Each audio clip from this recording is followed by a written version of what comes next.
네, 오늘의 인터뷰 시간입니다. 순천에서 발생한 레미콘 공장 질식 사고 피해자 3명 중에 중태에 빠져서 치료를 받던 한 명이 어제 사망했습니다. 사고 피해자 3명 모두 목숨을 잃은 안타까운 산재 사고인데요. 사고 내용이 조금씩 더 알려지고 있는 만큼 관련 내용과 함께 산재 사망 사고에 대한 이야기 자세하게 나눠보겠습니다. 전남 노동권익센터 문길주 센터장 연결돼 있습니다. 센터장님 안녕하십니까? 네, 반갑습니다. 문길주입니다. 예, 반갑습니다. 사고 소식 지난 목요일 당일 바로 좀 들으셨죠? 예. 저도 사고가 일어나서 예. 전라남 도랑 공유하고 또 유관기관도 공유하고 그래서 안타까운 사고가 일어난 것을 저희들도 알고 있었습니다. 가장 먼저 어떤 생각이 드셨습니까? 최근 들어서 우리 전라남도에서 중대재해가 이렇게 많이 발생되고 있고 또 순천에서 이렇게 큰 어떻게 보면 질식사고가 이제 발생이 돼서 안타깝고 사고의 원인 규명도 해야 되겠지만 더 이상 많은 노동자들이 이렇게 다치고 사망하고 이런 재해들이 일어나지 않았으면 좋겠다. 또 이런 재해는 재래형 재해라고 해서 충분히 우리가 막을 수 있었던 재해인데 못 막은 거에 대해서 좀 많이 안타깝습니다. 예, 이 사고 경위를 좀 살펴보겠습니다. 지난 21일 발생한 질식사고 사망 피해자 1명이 더 늘었습니다. 총 3명인데 첫 보도가 나왔을 때는 콘크리트 혼화제가 들어있는 탱크를 청소하다가 2명이 변을 당했다라고 나와 있었고 1명은 구조 당시에는 의식이 좀 희미하게 남아 있었지만 어제 새벽 사망했다라고 전해지고 있습니다. 추가로 조사가 된 내용들 좀 듣고 계십니까? 예. 방금 말씀하신 대로 사고 경위는 이제 그런 것 같습니다. 방금 그 탱크를 청소하다가 직원이 먼저, 부장님이 먼저, 원청직원 부장님이 먼저 들어가는 것 같습니다. 그리고 나서 원청직원 부장이 쓰러지니까 차장님이 부장님을 구하러 이렇게 들어갔고 또 차장도 쓰러지고 그러니까 회사 공장장이 그 탱크 안에 구하려다가 직원들을 구하려다가 이렇게 질식사고가 일어나서 3명의 작업자, 3명의 회사 관리자들이 한꺼번에 이렇게 중대재해로 사망하는 사고가 이렇게 발생이 됐습니다. 그러니까 동료를 구하려다가 2분이 더 희생이 된 거죠, 이번 사건 같은 경우에는? 네, 맞습니다. 어떻게 보면 동료를 빨리 구하려고 하다가 어떻게 보면은 안전보호구나 매뉴얼이 없이 이렇게 하다가 더 큰 참사들이 이렇게 발생된 것 같습니다. 예, 하나씩 조금 더 자세하게 보겠습니다. 우선 사고 발생에 걸린 시간입니다. 10분이라는 짧은 시간에 질식사고가 발생했다라고 했는데 이렇게 짧은 시간에 이렇게 큰 피해가 발생할 수 있는 건가요? 충분히 발생될 수가 있습니다. 왜냐하면 좁은 탱크 안에서 들어가다가 사고자가 질식사고가 일어났지 않습니까? 그리고 나서 그날 날씨가 매우 더웠지 않습니까? 또 거기에 혼합가스에 혼화제가 이렇게 섞여 있었고 그랬기 때문에 굉장히 날씨도 덥고 가스가 많이 들어가 있고 산소는 없었기 때문에 아마 노동자들이 그 안에 탱크 안에 들어가서 갑자기 질식사고가 발생이 됐던 걸로 이렇게 추정이 되고 있는데 어떻게 보면은 노동자를 함께 구하려다가 이렇게 사고가 일어난 거지 않습니까? 매우 안타까운 사고고 어떻게 보면은 이런 사고들이 10분 안에 아니면 어떻게 보면 질식사고다 보니까 빠른 안에 노동자들이 질식사고를 당해서 큰 사고가 발생된 것 같다. 이렇게 말씀을 드리고 싶습니다. 예, 그러니까 그 당시 상황에서 10분은 결코 이 짧은 시간이 아니었다라는 거네요. 맞습니다. 어떻게 보면 10분이면 그 탱크 안에 질식사고가 일어날 수 있는 더 많은 희생자를 올 수도 있었는데 어떻게 보면 매우 안타깝고 굉장히 질식사고가 우리 어떻게 보면 정신력이나 우리 건강을 파헤치기 때문에 굉장히 위험한 현장이라고 이렇게 봐도 될 것 같습니다. 예, 근데 구조할 수 있는 공간이 입구가 40cm밖에 안 됐다라는 건 무슨 말입니까, 이게? 탱크 안에 들어갈 수 있는 입구가 40cm였다는 겁니다. 또 매우 탱크가 그 언론에서도 봤지만 사진으로 봤지만 큰 탱크가 아니라 조그만 가스 탱크였습니다. 거기를 청소 퍼즐을 하다가 일어난 사고였기 때문에 사람이 한 명 들어가서 작업하기에 딱 어떻게 보면 좁은 공간이었습니다. 그러니까 이게 지름이 40cm밖에 안 됐다라는 말씀이십니까? 그렇죠. 입구가 40cm뿐이 안 됐다는 겁니다.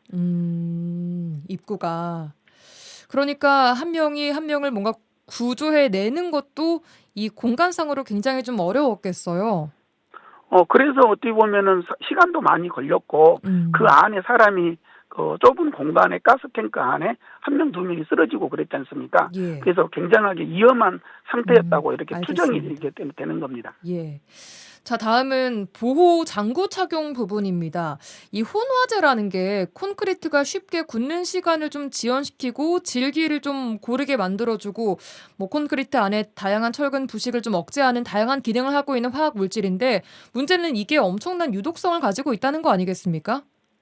맞습니다. 이 혼화재는 굉장하게 아까 말씀드렸던 것처럼 시멘트가 굳지 않도록 하는 약품입니다. 예. 그래서 시멘트의 굉장히 중요한 어떻게 보면 유독 화학 물질인데 예. 이게 실은 굉장히 냄새도 많이 나고 이런 것들 때문에 굉장히 유독한 가스고 유독한 화학 물질입니다. 예. 그래서 어떻게 보면 이런 화학 물질을 사용하는 데서는 반드시 안전보호구라고 있는데 그게 송기 마스크나 네. 공기호흡기 이런 거를 착용해야 되는데 예. 지금 사고 일어난 경위를 보니까 방진 마스크, 분진이 일어난 그 일반적인 방진 마스크를 착용했다고 이렇게 저희들이 알고 있는데 이건 굉장하게 위험하고 굉장하게 왜 이렇게 작업을 했나 이 정도로 좀 걱정이 되는 상황입니다. 그러니까 이런 상황 같은 경우에는 이렇게 유독성 가스가 나올 수 있는 환경에서는 뭐 송기 보호구나 공기 호흡기 같은 것을 특정한 그 보호구를 착용해야 하는데 이번 사고에서는 방진 마스크만 발견이 됐다라는 겁니까? 네, 맞습니다. 아마 지금 언론상이나 저희들이 알기로는 보니까 그 재경이나 이런 걸 봤었을 때는 예. 송기 마스크나 공기호흡기를 착용하지 않고 예. 일반적인 방진 마스크 있지 않습니까? 아하. 이거를 착용하고 작업을 했기 때문에 아마 사망 사고가 일어나지 않냐. 뭐 기본적인 안전보호구만 착용을 했어도 이런 사고는 분명하게 예방할 수가 있었는데 많이 이 부분에 대해서 매우 안타깝고 왜 이렇게 했는지 저도 좀 답답한 상황입니다. 이 방진 마스크는 뭐 수소랄지 이런 유독성 가스까지는 막아줄 수가 없는 거잖아요. 맞습니다. 이거는 뭐냐면 말 그대로 그 우리가 분진이나 뭐 이런 것을 가루 같은 막아주는 것들을 거지. 막아주는. 예. 그렇죠. 그런데 좀 알겠습니다. 왜 이런 작업장에서 이런 방진 마스크를 착용했는지 어쨌든 안전 매뉴얼이나 안전 보호구가 지켜지지 않았다 이렇게 판단할 수밖에 없습니다. 이 보호 장구를 지급하거나 착용해야 되는 것은 사실 기본 아닙니까? 근데 왜 이루어지지 않았다라고 보세요? 그동안 회사에서 이런 어떻게 보면은 이런 혼합기를 착용하는 탱크나 이런 데 청소를 하고 그랬을 겁니다. 예. 아마 사고가 일어나지 않으니까 대부분 그냥 방진 마스크 쓰고 작업을 하고 또 퍼즐을 하고 청소하고 이랬던 것이 관례적으로 해야지 않았나 이런 생각이 좀 듭니다. 그래서 아마 제가 봤었을 때 이것도 이번 사고도 인재에 가까운 사고라고 봐도 될 것 같습니다. 사전에 막을 수 있었다라고 보시는 거죠? 충분히 막을 수 있었고 관심만 있었으면 이렇게 3명의 일하는 관리자와 노동자들이 사망하지 않았다고 저는 판단합니다. 이거는 분명한 인재사고라고 해도 될 것 같습니다. 그렇군요. 그럼 센터장님은 이번 사고의 가장 큰 원인을 지금 이 안전수칙 미준수를 보시는 거예요?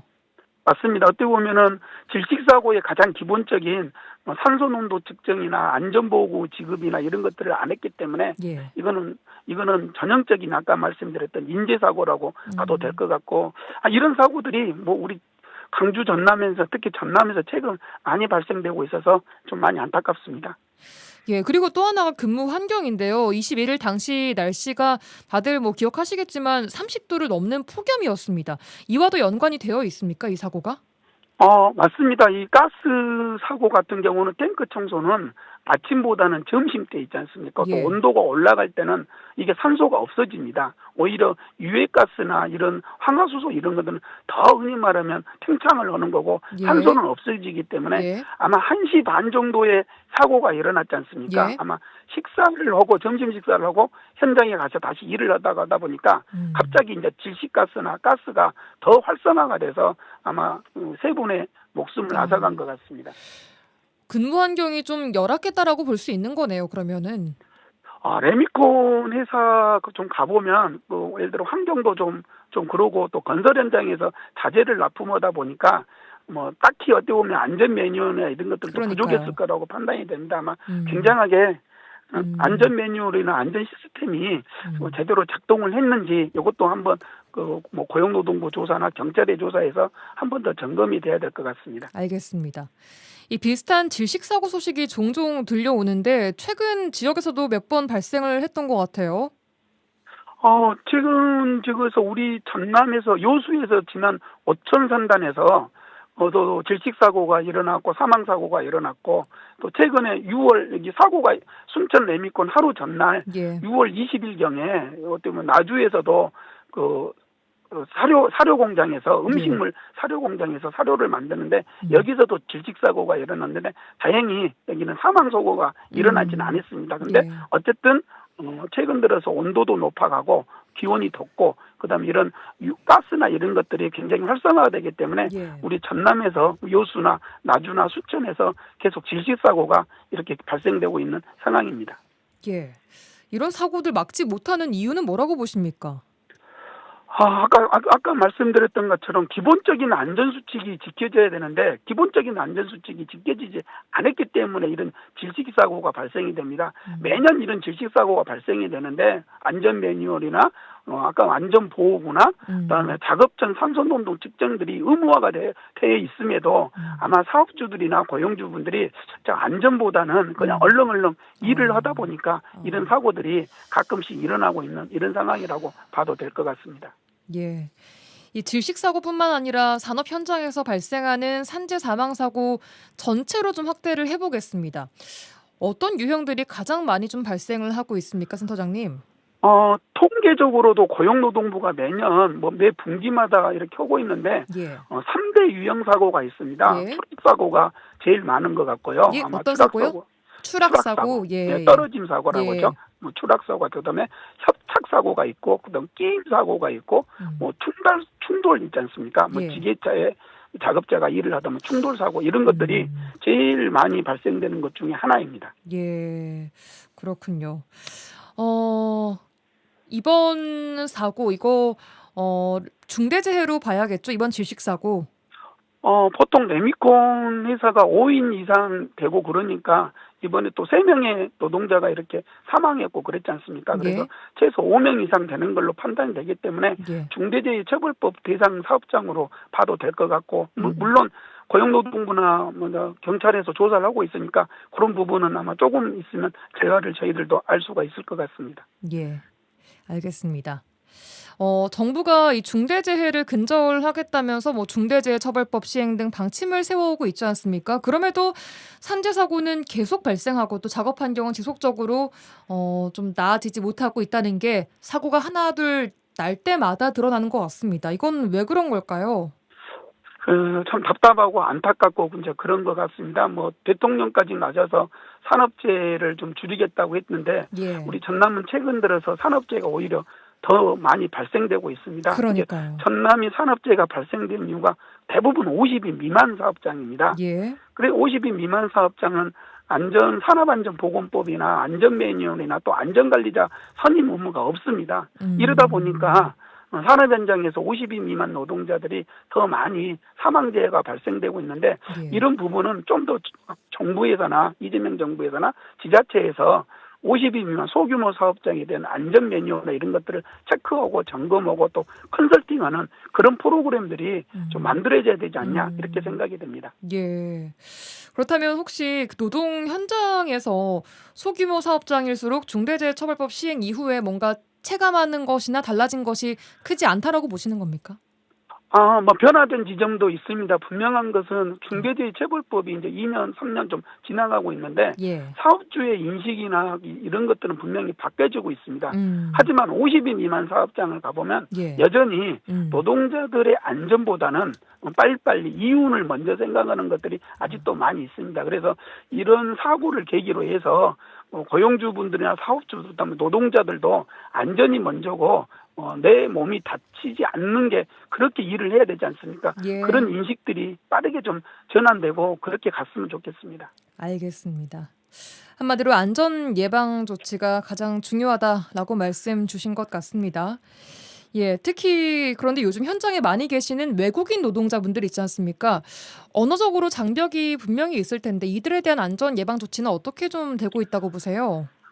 이거는 우리 전라남도뿐만 아니라 전국적인 문제인데 실은 이주 노동자들의 안전 교육이나 안전은 제가 봤을 때 아직도 많은 시간이 필요할 것 같고 준비가 많이 안 돼 있습니다. 그래요? 예를 들어 안전 교육도 한국어로 교육을 시킵니다. 이주 노동자들한테. 이러다 보니 이주 노동자들이 한국에 대한 개념이나 한국에 대한 안전이나 이런 것들을 이해하지 못합니다. 그러니까 형식적인 서명만 하지 실질적으로 안전교육이 할 수 있는 이런 매뉴얼이나 이런 것들은 없다고 봐도 될 것 같습니다. 그래서 최근 들어서 이주 노동자들이 사고가 전체 사고의 20% 30%를 차지하고 있어서 여기에 대한 이주 노동자들에 대한 안전 대책도 정부에서도 아마 새롭게 강구해야 될 것 같고 대책을 세워야 될 것 같습니다. 예, 아까 말씀 주신 그 나주에서 발생한 사료 공장 질식사도 베트남 국적 근로자가 좀 포함되어 있더라고요. 뭐 그것뿐만 아니라 고흥에서 발생한 그 감전 사고 있지 않습니까? 그 새우 양식장 여기도 모두 다 이주 노동자들이고 맞습니다. 곡성에서 지게차 전복 사고도 베트남 이주 노동자였는데 어떻게 보면 최근 들어서 이주 노동자 사망 사고가 급증한 이유가 뭐 단순한 이유가 아니라 여러 문제들 때문에 산업안전의 문제, 언어의 문제, 여러 문제가 한꺼번에 있어서 아마 발생되고 있는 것 같습니다. 예, 말씀 주신 것처럼 안전교육 매뉴얼 설명도 한국어로 한다면 그들이 몇 %나 이해를 하고 있을까 싶은데 설령 이거를 뭐 대충 알아듣는다고 하더라도 이 안전 매뉴얼 같은 건 정말 확실하게 100% 이상 숙지를 시켜야 되는 거 아닙니까? 맞습니다. 어떻게 보면은 안전 매뉴얼이 한국어뿐만 아니라 이제 이주 노동자들한테 맞는 각국어로 번역된 이주 노동자들을 흔히 말하는 매뉴얼도 나와야 되고 또 이주 노동자들에게 그 농공단지나 소규모 사업장 가면 이주 노동자들이 많이 있고 그러지 않습니까? 그래서 이주 노동자들에 맞는 안전교육 통역이나 안전교육 소통이 이런 것들도 정부 차원에서 더 고민돼야 되고 그런 지원을 해줘야 되지 않냐 이렇게 생각이 됩니다. 알겠습니다. 자, 김영훈 노동부 장관이 산재 사고를 막는데 직을 걸겠다라고 했습니다. 이게 장관 한 명이 직을 건다고 해서 해결된 문제는 아닌 것 같은데 현장에서 일하다 목숨을 잃는 이런 사고가 반복되지 않으려면 무엇이 가장 먼저 노동 현장에서 좀 달라져야 한다고 보십니까? 뭐 산업안전에 대한 기본적인 매뉴얼, 그다음에 제일 중요한 거는 사업주들에 대한 사업주분들이 안전에 대한 의식이나 철학이 좀 바뀌어야 될 것 같습니다. 그래야 흔히 말하면 이윤보다는 어떻게 보면은 노동자들의 안전, 사람의 생명이 먼저는 이런 좀 철학이 좀 돼야 되는 거고 노동자들도 빨리빨리 하는 것보다는 흔히 말하면 내가 먼저, 사람이 먼저, 그다음에 안전이 먼저 이런 것들을 생각하면서 이렇게 해야만 산업재해가 조금이라도 좀 줄어들지 않냐 이렇게 판단이 됩니다. 예, 알겠습니다. 오늘 저희가 지난 순천 레미콘 공장 질식 사고와 관련해서부터 전반적인 산재 사고 이야기를 쭉 해봤는데요. 하루빨리 말씀 주신 이런 부분들이 좀 바뀌어서 이런 사고 더 이상 좀 듣지 않는 날이 오기를 진심으로 바라보겠습니다. 센터장님, 앞으로도 애써주시고 또 관심 가져주시기 바라겠습니다. 예. 저희 전라남도에서 산업재해가 조금이라도 줄어들 수 있도록 함께 노력하고 열심히 활동하겠습니다. 예, 전남 노동권익센터 문길주 센터장과 함께 이야기해봤습니다. 고맙습니다. 네, 감사합니다.